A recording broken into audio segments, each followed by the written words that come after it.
প্রাণের অধিক বেশি জরদান রহমতাল লিল আলামিন। প্রাণের অধিক বেশি জরদান হয়তো কুবল হাওয়া, হয়তো যদি শুভর কবুতর মেঘের ডানাই পাঠিয়ে দিতাম, মেঘের ডানাই পাঠিয়ে দিতাম মদিনারি পথে, যেথায় আমার প্রিয় নবী ঘুমাই নিরন্তর। আল্লাহুম্মা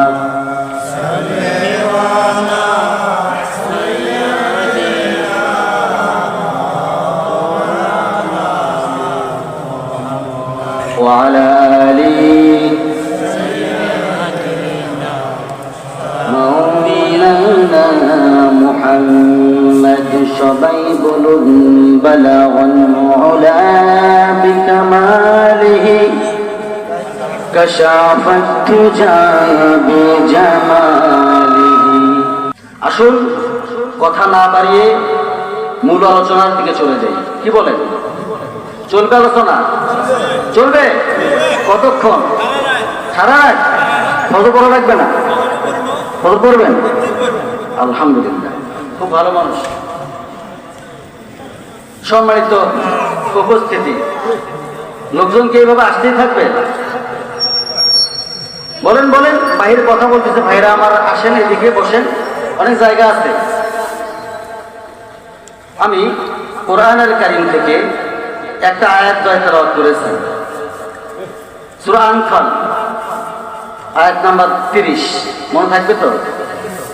সূরা আনফাল আয়াত নাম্বার 30, একটা আয়াত তেলাওয়াত করেছি যে আল্লাহ সুবহানাহু ওয়া তাআলা আমাকে যেন বলার তৌফিক দেন। বলি আল্লাহুম্মা আমিন। ওয়া মা তাওফীকি ইল্লা বিল্লাহ, আলাইহি তাওয়াক্কালতু ওয়া ইলাইহি উনীব।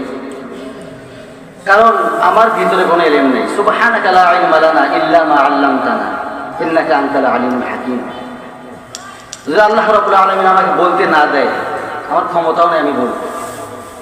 সম্মানিত উপস্থিতি, সেই দৃষ্টিকোণ থেকে আমি বলতে যাচ্ছি, আল্লাহ রাব্বুল আলামিন এই কোরআনুল কারীম যে আমরা শুনবো, সে বিষয়ে কোরআনের মধ্যে শোনার আদব আছে না নাই বলেন তো?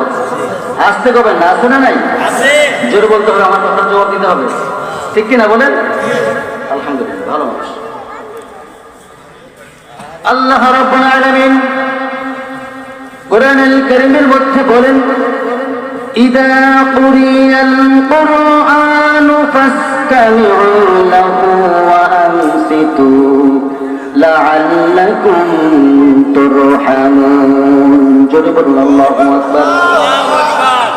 যখন তোমাদের সামনে কোরআনুল কারীমের কোন আলোচনা করা হয়, সেই সময় কি করবে? ফাসতামিউ লাহু, মনোযোগ সহকারে কোরআন শ্রবণ করবে, বসে থাকবে এবং মনোযোগ সহকারে কোরআন শ্রবণ করবে। আশা করা যায় তোমার উপরে সমস্ত রহমতগুলো নাজিল হয়ে যাবে। জোরে বলুন সুবহানাল্লাহ।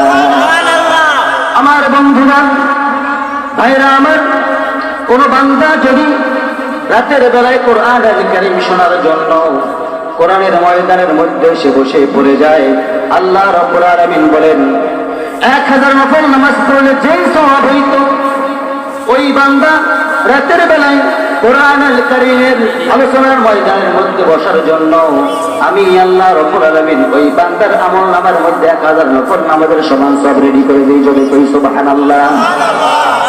আমার বন্ধুরা, প্রিয় ভাইরা আমার, ভালো করে শুনবেন, কানগুলো খরগোশের মতো খাড়া করেন।